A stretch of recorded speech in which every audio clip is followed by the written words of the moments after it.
అసలు ఈ కంపెనీ పెట్టాలనే థాట్ ఎలా వచ్చిందండి? 17 ఇయర్స్ ఎక్స్పీరియన్స్ ఉన్నటువంటి ఒక ప్రొఫెసర్ అతను నా ఫ్రెండ్. తను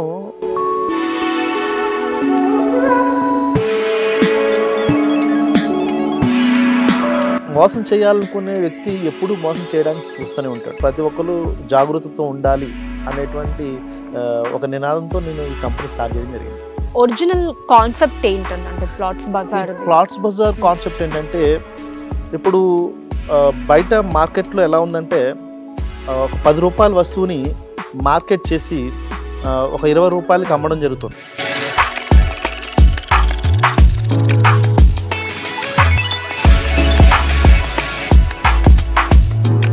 అంటే మీ డీలింగ్ ఎలా ఉంటుందండి ప్లాట్స్ బజార్ది?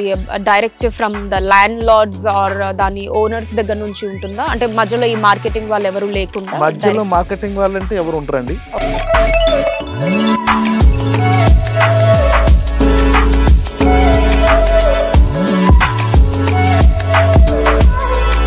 సో కస్టమర్స్ ఎందుకు ప్లాట్స్ బజార్లోనే ప్లాట్ని తీసుకోవాలి అంటే ఏం చెప్తారు? వై? కస్టమర్కి చాలా ఆప్షన్స్ ఉంటాయి. కొన్ని ఇన్వెస్ట్మెంట్ పెట్టాలనుకునే కస్టమర్కి చాలా ఆప్షన్స్ ఉంటాయి.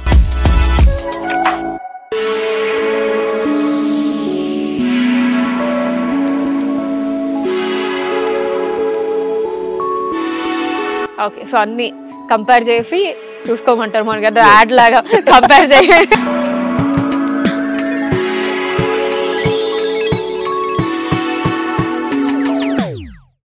హలో అండి, అందరికీ నమస్కారం.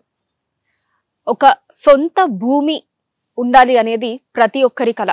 కానీ ఎక్కడ కొనాలి, ఏ టైంలో కొనాలి, అండ్ ఆ లీగాలిటీస్ అవన్నీ ఎలా చూడాలి అంటే మనం చాలా వింటూ ఉంటాం కదా, ఒకే ల్యాండ్ని 2-3కి అమ్మేయడము, లేదా మనకి మనీ కట్టిన తర్వాత రిజిస్ట్రేషన్ చెయ్యకుండా కొన్ని కంపెనీస్ వెళ్ళిపోవడము, ఇలాంటివన్నీ తరచుగా మనం న్యూస్లో చూస్తూనే ఉంటాము.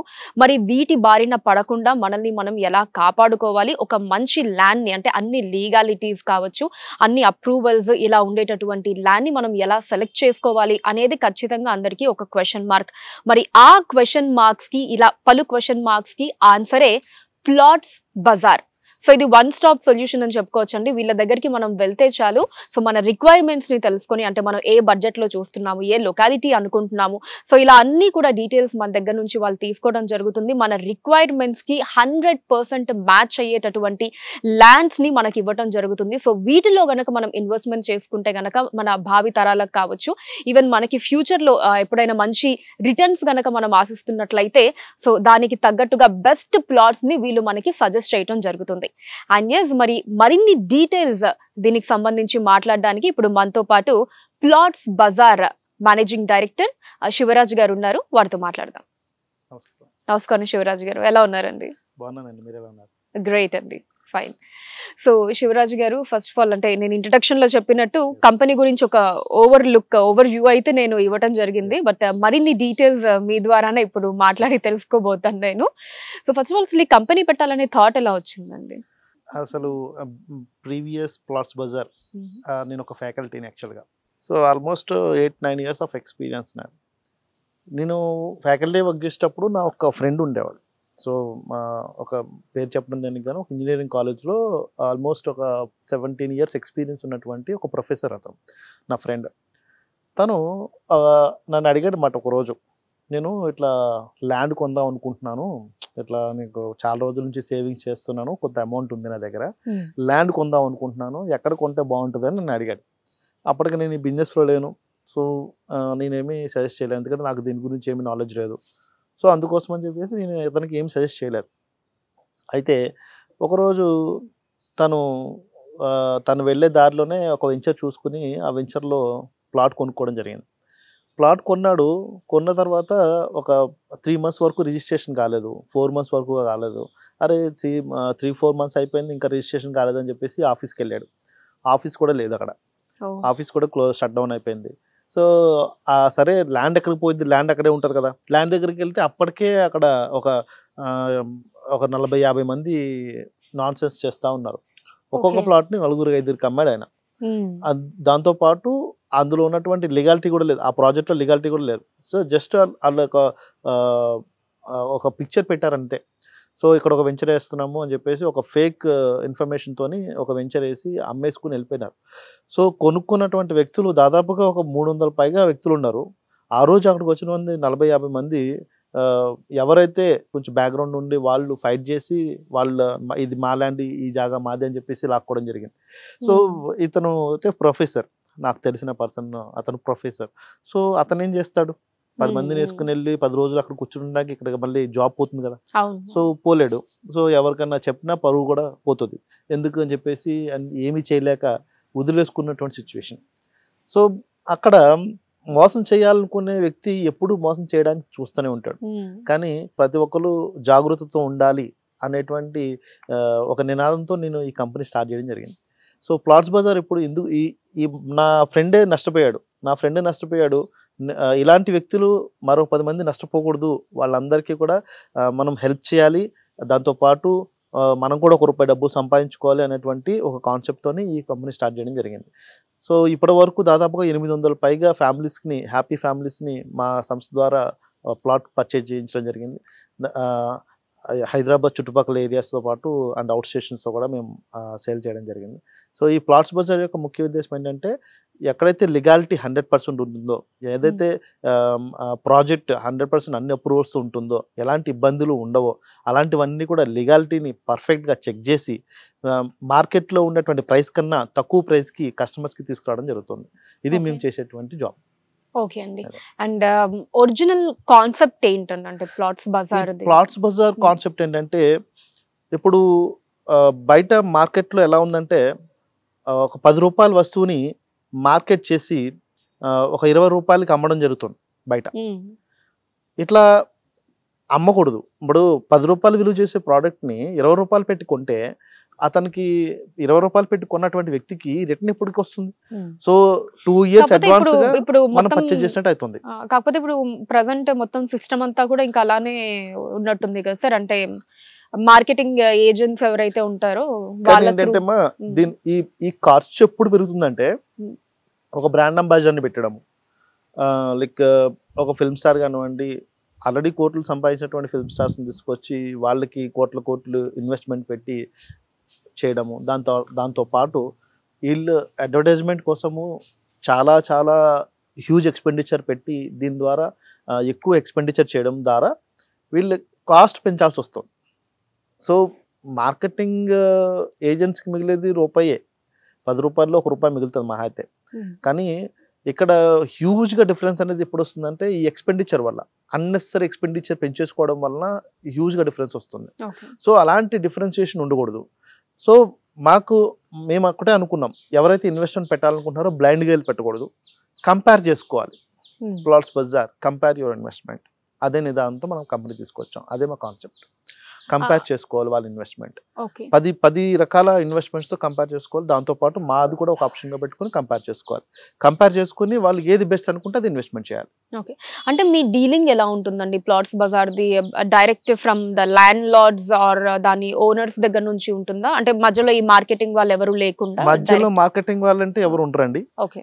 కేవలం ఇటు land developers or landlords, వీళ్ళ ఎంటిటీ అండ్ కొనుక్కునేటువంటి కస్టమర్. ఇప్పుడు రైతు బజార్ విన్నారు కదా, రైతుల్ని వినియోగదారుల్ని కలిపేటువంటి ఒక మహత్తరమైనటువంటి కార్యక్రమం రైతు బజార్. అలాంటి కార్యక్రమమే ల్యాండ్ డెవలపర్స్ ని కొనుక్కునేటువంటి కస్టమర్ ని కలిపేటువంటి మహత్తర కార్యక్రమమే plots bazaar. Okay. Plots bazaar లో ఎటువంటి ప్రాజెక్ట్స్ ఉన్నాయండి ఇప్పుడు మీ దగ్గర? ప్లాట్స్ బజార్లో మనకి హైదరాబాద్లో ఇన్వెస్ట్మెంట్ పెట్టాలనుకునేటువంటి వాళ్ళ కోసం హైదరాబాద్ చుట్టుపక్కల అన్ని ఏరియాస్లో ఉన్నటువంటి ప్లాట్స్ అన్ని కూడా మన దగ్గర అవైలబుల్గా ఉంటాయి.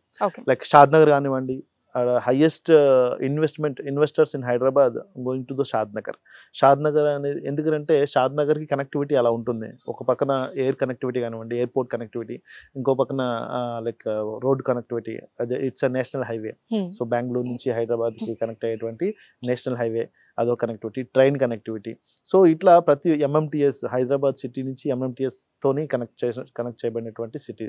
సో ఇలా అన్ని విధాలుగా అన్ని కనెక్టివిటీస్ అందుబాటులో ఉన్నటువంటి మంచి ఇన్వెస్ట్మెంట్ చేయగలిగినటువంటి ప్రాంతం షాద్నగర్. అలాగే ప్రతి ఒక్క ప్రాంతం, షాద్నగర్ కానివ్వండి, సదాశివపేట కానివ్వండి, యాదాద్రి కానివ్వండి, షాబాద్ కానివ్వండి, సో హైదరాబాద్లో ఉన్నటువంటి అన్ని ఏరియాస్లో మన ప్రాజెక్ట్స్ ఉంటాయి.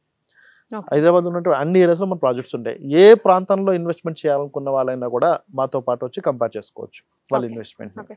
అంటే అంటూ ఉంటారు కదా నార్త్ ఈస్ట్ ఇట్లా అని చెప్పి. సౌత్ సో అంటే మనకి షాద్ నగర్, ఓకే. సో ఈస్ట్ అంటే మనకి యాదాద్రి, అవును. ఇటు మనం వెస్ట్ అంటే మన ముంబై హైవే సదాశివపేట.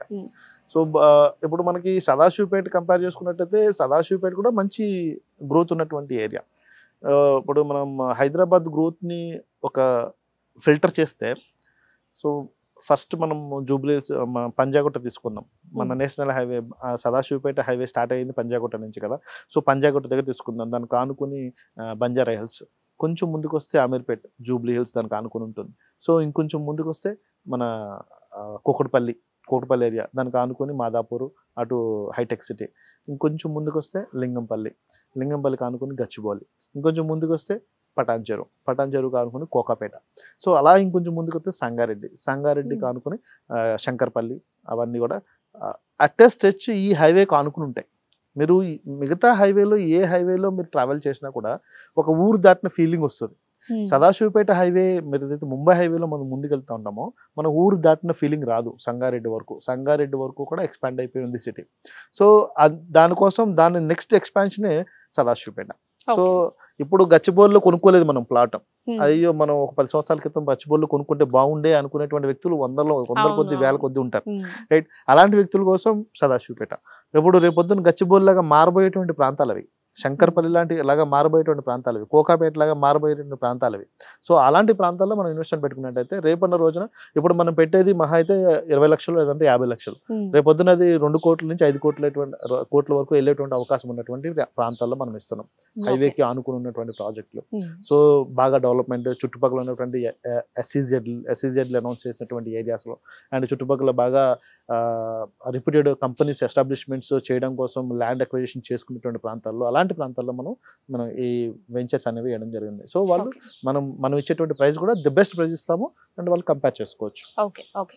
అండ్ కస్టమర్స్కి వచ్చేటటువంటి బెనిఫిట్స్ ఏంటండి మీ దగ్గర ప్లాట్స్ కొనుక్కున్నటువంటి కస్టమర్కి మనం ల్యాండ్ డెవలప్మెంట్ విషయంలో తీసుకున్నట్టయితే, సో చుట్టూ కాంపౌండ్ వాల్ ఉంటుందండి, 24/7 సెక్యూరిటీ ఉంటుంది. దాంతోపాటు underground drainage, underground water supply, ఇవన్నీ at par as per the HMDA, as per the DTCP. ఆ వెంచర్ డిటిసిపి అయితే డిటిసిపి అని రేరా, వెంచర్ హెచ్ఎండిఏ అయితే హెచ్ఎండిఏ అయితే రేరా. ఆల్ అప్రూవల్స్తోనే మనం అన్ని డెవలప్మెంట్స్ చేసి అండ్ 10 సంవత్సరాలు ఫ్రీగా మెయింటెనెన్స్ చేస్తూ ఇస్తాం. మనం మళ్ళీ మెయింటెనెన్స్ ఛార్జ్ అనేది ఎక్స్ట్రా అనేది తీసుకోం. 10 సంవత్సరాల పాటు మెయింటెనెన్స్ అనేది కూడా ఫ్రీ ఆఫ్ కాస్ట్ ఉంటుంది వాళ్ళకి. 10 సంవత్సరాల తర్వాత కూడా అక్కడ ప్లాట్ ఓనర్స్ ఎవరైతే ప్లాట్స్ కొనుక్కుని ఉంటారో వాళ్ళందరికీ ఒక సొసైటీ అనేది క్రియేట్ చేస్తాం, దాన్ని కూడా రిజిస్టర్ చేస్తాం. సొసైటీ క్రియేట్ చేసి దాన్ని రిజిస్టర్ చేసి వాళ్ళ మెయింటెనెన్స్ బాధ్యతలు అనేది ఆ సొసైటీకి అప్పగించడం జరుగుతుంది 10 సంవత్సరాల తర్వాత. ఇవి మనం ఇచ్చేటువంటి ఫెసిలిటీస్ ప్లాట్ కొనుక్కునేటువంటి ప్రతి ఒక్క ఇన్వెస్టర్కి. సో కస్టమర్స్ ఎందుకు ప్లాట్స్ బజార్లోనే ప్లాట్ని తీసుకోవాలి అంటే ఏం చెప్తారు? వై? కస్టమర్కి చాలా ఆప్షన్స్ ఉంటాయండి. ఇన్వెస్ట్మెంట్ పెట్టాలనుకునేటువంటి కస్టమర్కి చాలా ఆప్షన్స్ ఉంటాయి. సో అలాంటి ఆప్షన్స్లో మనం ఒక ఆప్షన్ ఇస్తున్నాం. సో వాళ్ళని కంపేర్ చేసుకోమంటున్నాం. సో ఇప్పుడు ఇన్వెస్ట్మెంట్ పెట్టాలనుకునేటువంటి కస్టమర్ బ్లైండ్గా వెళ్ళి ఒక దగ్గర నచ్చింది కదా అని చెప్పేసి కొనుక్కోకుండా 4 కంపేర్ చేసుకోవడం వలన అతనికి ఏం నష్టం రాదు. సో మిగతా కూడా కంపేర్ చేసుకుని దానికన్నా అతను చూసిందే బాగుంది అనుకుంటే దాంట్లోనే కొనుక్కోవచ్చు. కానీ మేము ఇచ్చేటువంటి లీగాలిటీ 100% లీగాలిటీ, మేము ఇచ్చేటువంటి లీగాలిటీ కానివ్వండి, మేము ఇచ్చేటువంటి డెవలప్మెంట్స్ కానివ్వండి, మేము ఇచ్చేటువంటి ట్రాన్స్పరెన్స్ సిస్టమ్ కానివ్వండి, మేము ఇచ్చేటువంటి లింక్ డాక్యుమెంట్స్ కానివ్వండి అండ్ ప్రొసీజర్ కానివ్వండి అండ్ పేమెంట్ కూడా చాలామంది మీకు 50% ఆన్లైన్ లేదంటే 50% క్యాష్ అడుగుతుంటారు. మేము అలా అడగం, 100% వాళ్ళు ఆన్లైన్ ట్రాన్స్ఫర్ చేసుకోవచ్చు. సో కంప్లీట్ ట్రాన్స్పరెంట్ సిస్టమ్ ఉంటుంది. మన వెబ్సైట్ చూసుకున్నట్టయితే ఒక ప్లాట్ మీద క్లిక్ చేస్తే ఆ ప్లాటు ఎవరి పేరు బుక్ అయిందో వాళ్ళ పేరుతో సహా కనిపిస్తుంది. ఇప్పుడు కస్టమర్కి ఎక్కడ ఇబ్బంది ఉంటుందండి? కొనుక్కున్న కస్టమర్కి తను కొనుక్కున్న తర్వాత రిజిస్ట్రేషన్ అయ్యి డాక్యుమెంట్ వచ్చి ఈసీ వచ్చేంత వరకు భయంగా ఉంటుంది కొంచెం. సో వీడు మనకు ఒక్కడికి అమ్మాడా ఇంకొకటికి అమ్మాడా తెలియదు ఆ విషయం మనకి. బట్ దానికోసమే ఈ సిస్టమ్ అనేది క్రియేట్ చేస్తాం. ఇక్కడ మన ప్లాట్ మీద క్లిక్ చేస్తే అది ఎవరి పేరు బుక్ అయిందో వాళ్ళ పేరుతో సహా కనిపిస్తుంది. ఇప్పుడు మీరు బుక్ చేస్తారు, విత్ ఇన్ మినిట్ మీ పేరు కనిపిస్తుంది అందులో. సో అప్పుడు మీకు ధైర్యంగా ఉంటుంది. సో ఇది నా పేరు మీద బుక్ అయింది. ఇప్పుడు ఫర్ ఎగ్జాంపుల్ మీ మీద బుక్ అయింది, రేపు పొద్దున మీ పేరు కాకుండా ఇంకొకరి పేరు చూపిస్తే మీరు ఊరుకుంటారా? ఊరుకోం కదా. సో జస్ట్ ట్రాన్స్పరెంట్ సిస్టమ్ అనమాట. సో రేపే కాదు మీరు రిజిస్ట్రేషన్ అయ్యి మీ డాక్యుమెంట్ మీ చేతికి వచ్చేంత వరకు మీకు ఇక్కడ సిస్టమ్ అనేది మీతో పాటు ఉంటుంది. ఆ ప్లాట్ మీ పేరు మీద ఆల్రెడీ రిజిస్టర్ అయ్యి ఉంది అనేది. అనే దానికోసం, భరోసా కోసం. సో ఇది మార్కెట్లో ఇంకెక్కడ దొరకదండి. మార్కెట్లో మరొక వ్యక్తి ఎక్కడక్కడ ఇంత ట్రాన్స్పరెంట్ సిస్టమ్ మెయింటైన్ చేస్తలేరు. సో అందుకని నేను చెప్తున్నాను, కంపేర్ చేసుకో. మనం ఇచ్చేటువంటి సిస్టమ్, మనం ఇచ్చేటువంటి ట్రాన్స్పరెంట్ సిస్టమ్, మనం ఇచ్చేటువంటి లీగాలిటీ, ఇవన్నీ కంపేర్ చేసుకొని దాంతోపాటు ప్రైస్ కూడా కంపేర్ చేసుకోవచ్చు. మనం ఇచ్చేటువంటి లీగాలిటీతో ఈక్వల్గా, మనం ఇచ్చేటువంటి ట్రాన్స్పరెంట్ సిస్టమ్తో ఈక్వల్గా, మనం ఇచ్చేటువంటి ప్రైస్తో ఈక్వల్గా మరొకరు ఇచ్చుంటే కనుక వాళ్ళ చాయిస్ ఇస్ దేర్. ఇంకా అది కానీ ఇది కానీ ఏదైనా తీసుకోవచ్చు వాళ్ళు. బట్ లేకపోతే ఇదే తీసుకోమని చెప్తాం. ఓకే, సో అన్ని కంపేర్ చేసి చూసుకోమంటారు. మనకి అది యాడ్ లాగా కంపేర్ చేసుకోండి, సెలెక్ట్ చేసుకోండి. ఫైన్ అండి, గ్రేట్, థ్యాంక్ యూ. అంటే 5,000 రూపాయలు పెట్టి కొనేటువంటి గోల్డ్ నే కంపేర్ చేసుకుంటే లక్షల రూపాయలు పెట్టి కొనేటువంటి ల్యాండ్ కంపేర్ చేసుకోద్దా? అంతే అంతే. ఫైన్. సో అలాగే అన్ని చూసుకొని అప్పుడే ప్లాట్స్ బజార్ ని సెలెక్ట్ చేసుకోమని అంటారు. ఓకే అండి.